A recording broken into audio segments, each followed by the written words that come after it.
think we've read about you, and it's just amazing now that we can hear from you. I was sitting there listening to you, and I told myself, why not me? Why not? That is the message. Yes. My mum always used to say to me when I was little,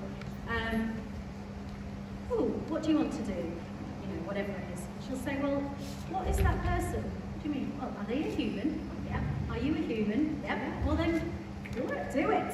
That's it. I'm going over there.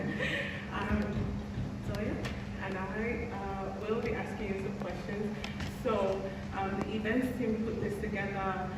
Got questions from students, got questions from alumni, got questions from staff of the university, and we just kind of picked out our questions and we would ask you, are you ready? This is it, I'm on the spot now, so, all right, come on. I will take the first question, and it says, what is your vision for the university, and are there any changes that you hope to bring to the university? Oh my goodness, talk about a big one. What's my vision for the uni? Well, I am going to work hand in hand with Shirley.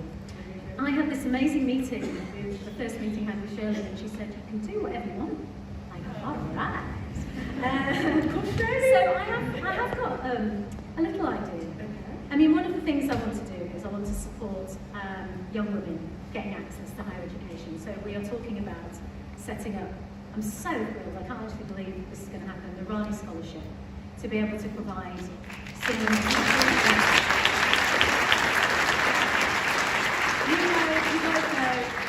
you give a girl an education, get a degree, her children will then be more educated, their children, and we know that that will continue. So that has been a passion of mine forever. So the fact that I'm going to be able to fulfill that is incredible. But also, as I was saying, you know, universities are linked to the cities they're in. And you go to university, yes, sure, for the degree, right? You want to get this great degree, but you also want an experience. And Bradford cultured me. I had a great time whilst I was here. And I sought out all the opportunities and the places that I could go to watch theatre and go out and just all of it. So there is a wealth of young talent here. And I am an advocate of the arts. You know, the arts are where that I went into. And I feel that there's a lot more to do in that space. So yeah, I think Bradford's going to become, the university is going to be the place for students to come to. Yes, we're going to have a rave. Yeah, I mean, whilst I was sat there, we have a chant that we usually do for Shirley in our sports games. So we definitely need one for you. It's really hard for me to sit there. What's Shirley's chant? It's quite simple, but we just go, we love you, Shirley, we do, and then it just carries on. So we need one for you, definitely. Brilliant. So this is a question submitted by an audience member. A university holds great position of responsibility within Bradford to inspire, educate and promoting business innovation in terms of a business, civic and social outcomes.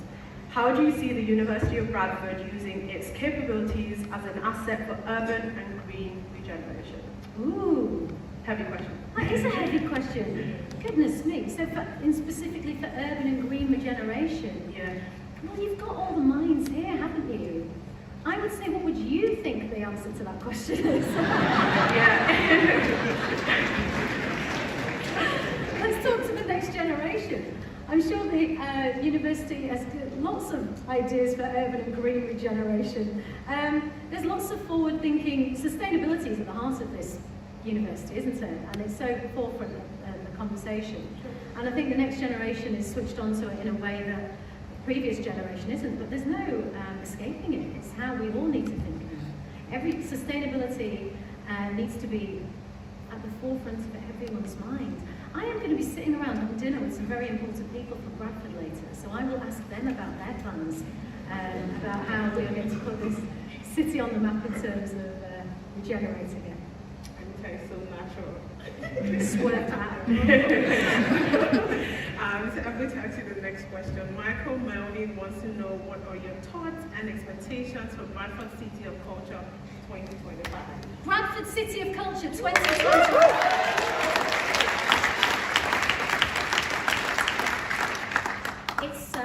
It's absolutely right that Bradford got it. Did we all watch it on the news? I was watching it at home. Bradford erupted.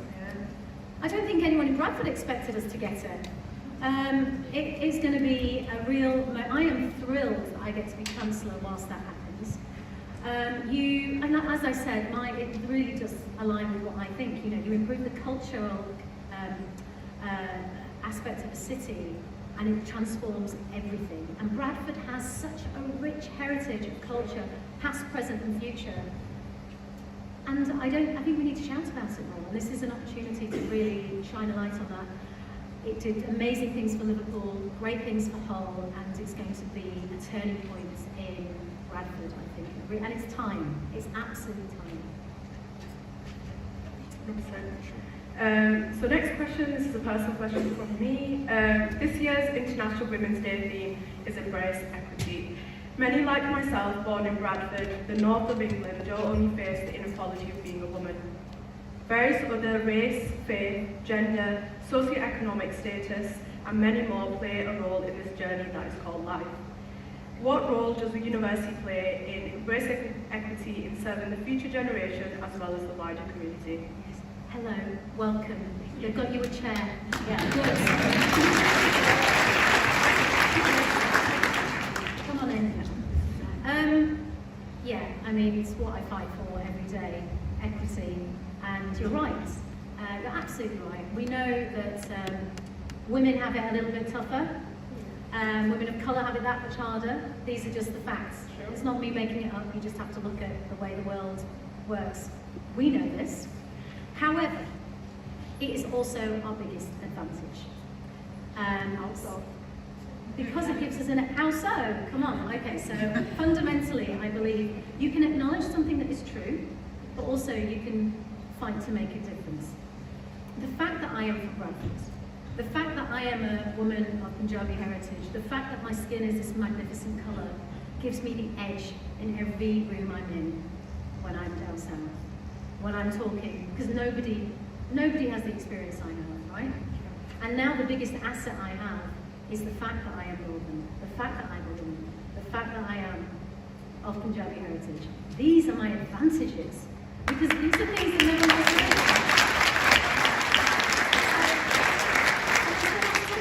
being unique, having a sense of identity, actually, far from being your disadvantage, they're your superpowers. So that's what this is the message I want to get across. Yeah. And everybody knows now, as well as we were talking about, you know, how thinking about the climate is at the forefront of everyone's agenda. Well, diversity is at the forefront, and quite rightly. So the world is thinking very differently. And so, yeah, I would say use everything to your advantage now, because it's your time. I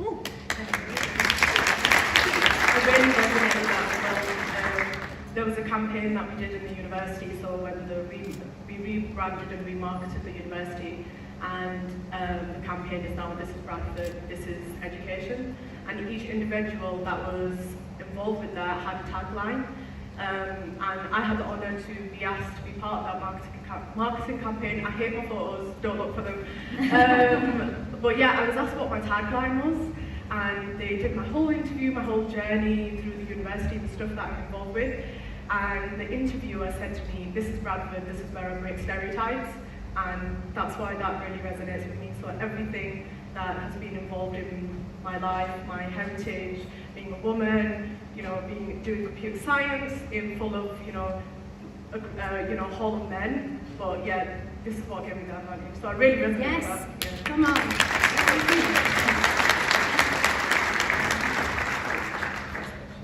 Whichever one you want. You are a successful television and radio presenter with a published memoir and a novel being released later this year. What is the biggest impact that your journey has had on your identity as a person? Impact on my identity. I mean, identity is a funny word, isn't it? And it's talked about a lot. For me, that sense of identity is something that evolves, and it comes with, for me anyway, it's come over time. I grew up in 80s, 90s Britain, where the word was assimilation. That's what we were taught to do. That was the line word. There is no such thing. Integration, yeah, because you can never assimilate, right? I'm never going to be able to change the way I look. And now I feel I'm able to, so I've had to go through a lot to figure out who I am and my place in the world. And writing my memoir was a big moment, doing that, when you sit and have to think about where you've come from. I think the younger generation, I think all of you have a much stronger sense of self.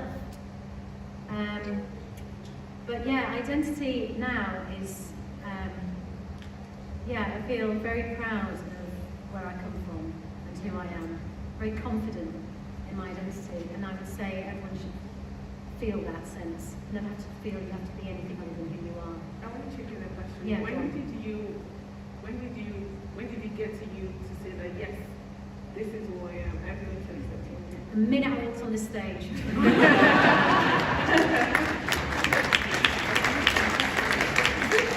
Yeah, this is a big moment. But yes, now, like I said, it feels like you've got a sense of purpose, which is to talk to you guys, the next generation, and say you've got to do it. You can do it. It's not easy, but who wants? How? Hang on, this is the thing. Yes, and Shirley said it. It is true. It is not easy. Nothing is easy. Everyone in this room knows life is not easy. But how would we grow if we didn't have those bumps and those rough bits? And the family that you might need to stand up to, and the tutors, and the whoever, and the men in those boardrooms, or whatever it is. These are the moments where you really have to dig deep. That's where you learn, that's where you grow. So, I mean, I'm still, come back to me in 10 years, we'll see where we are. But right now, today feels very significant. Okay, I have my last question. This is by Balkis Ali. It says, who is your inspiration in life? Who's my inspiration? Well, my mum is pretty big. Both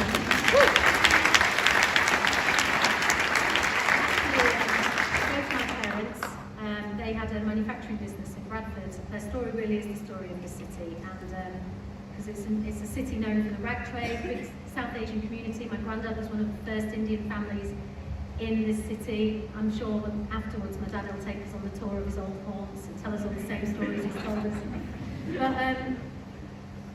But they, like a lot of immigrant families, they came here and worked hard. And there's a lot of the community who know that, a lot of people in this room who know that. And it's graft. And when you see your parents get up and work as hard as they did and never complain, I really feel like I've got nothing to moan about. So yeah, they are my inspiration. And Oprah.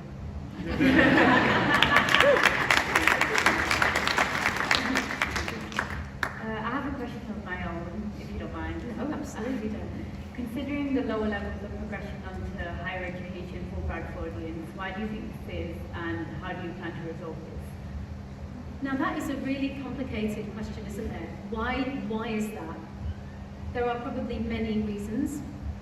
There are probably lots of people who are doing a lot of research into those reasons. I would say that if there is a young girl or boy in Bradford who wants to go to university, who wants to progress, for whatever reason they feel they can't, or there are people around them that don't think they can, I would urge them to find the courage to stand by their conviction and know what they want from their own life. Because here's the thing I figured out, is your parents only know what they know. You're the next generation. You're the future. Maybe your parents didn't go to university, college, in school. Sometimes you just have to stand up for what you want, or find people who will help you go. It's a really big social question, isn't it? We need to up that. And there's lots of big social questions around Bradford itself that need answering, but we can only look forwards. Why do you think it is?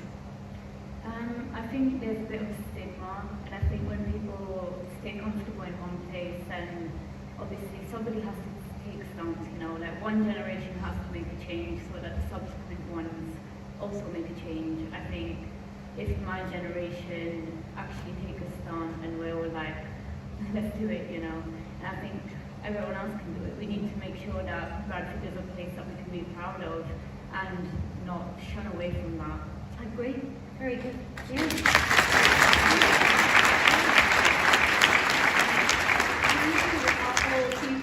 You will be inspired. inspiring the next generation to see young women like you going forward and being on platforms and speaking and saying. And here's the other thing you have to do. You have to shout about being from Bradford.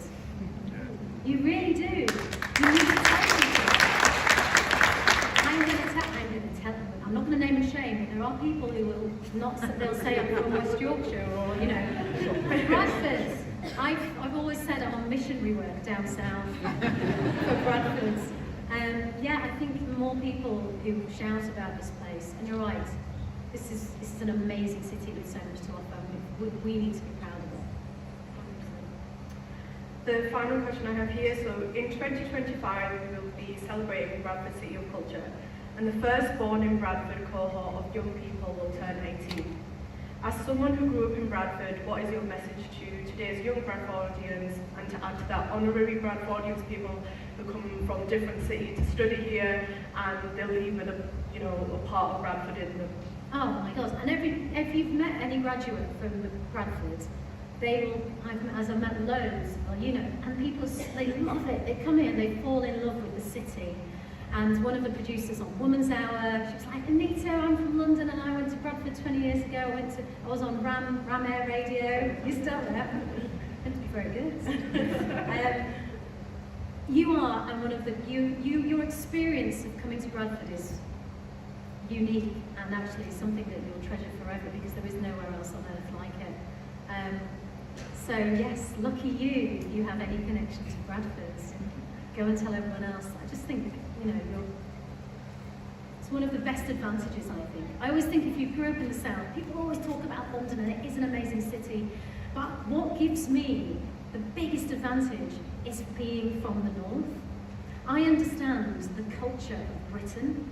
I understand the culture of multicultural Britain. It's effortless in me, it's in me. And so when I go down south, when I am, I'm like, I know more than, I have an advantage here because I know something that you don't. And the creativity and the ideas, and also you have the best sense of humour. That's it, best people on earth.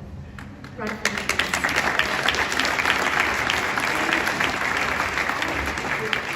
How would you like to come to Rame so you can go back and tell your friends, oh, I've been to Rame. Oh, right, are you basically making me sign up to an interview? Yeah. Yes.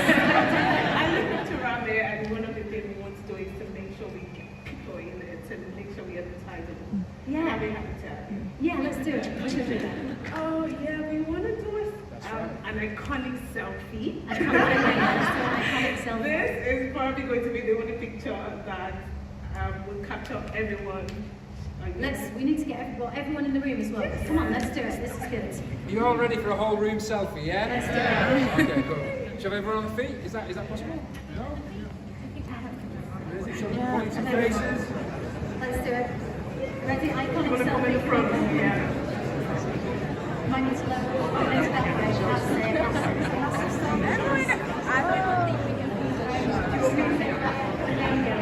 Okay, 3, 2, 1, cheese! There we go.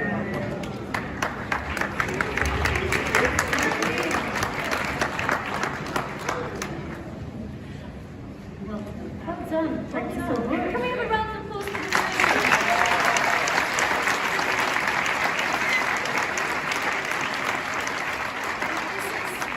If you're an example of the University of Bradford, we are in safe hands.